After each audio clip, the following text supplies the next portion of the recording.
Apple, I really did not want to make this video, but I am really disappointed on the brand new MacBook Pro. So you remember the original MacBook Air and the 13-inch MacBook Pro, and how you only added one NAND chip inside of them? Well, that's basically cheaping out and making this 2-year-old MacBook faster than a 6-month-old MacBook. Yet this is a lot cheaper than the M2 MacBook Air. Apple, just why? In fact, I was actually considering upgrading to the M2 MacBook Air, but just because of that NAND slot, I decided not to go for it, because I am not spending $15,000 on a laptop that is just basically an overclocked M1. The new design got me a lot and MagSafe, but that is not enough. And take a look at this chart. This is how much it costs to manufacture these storage modules, which are what NAND chips are. Not having the 2 NAND chips makes this MacBook super slow, and even in some cases, macOS even lagged. Now we come to 2023. Apple did it again.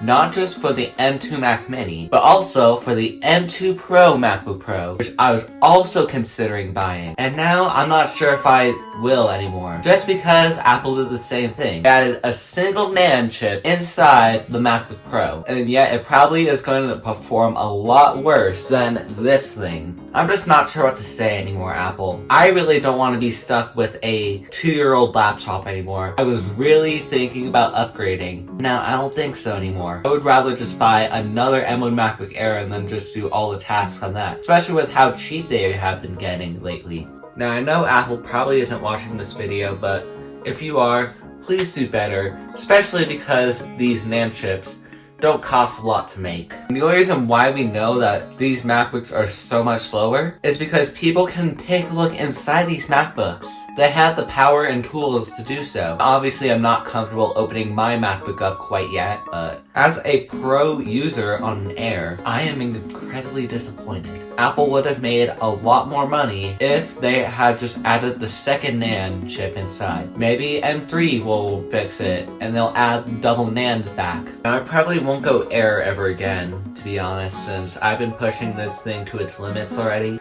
It is incredibly fast and it was really hard to do so, but I guess I'll just deal with all the slow speeds when exporting these high quality videos. That's basically all I gotta say. Thanks for watching, comment, like, subscribe, share this with your friends, and I'll see you in my next video. Bye!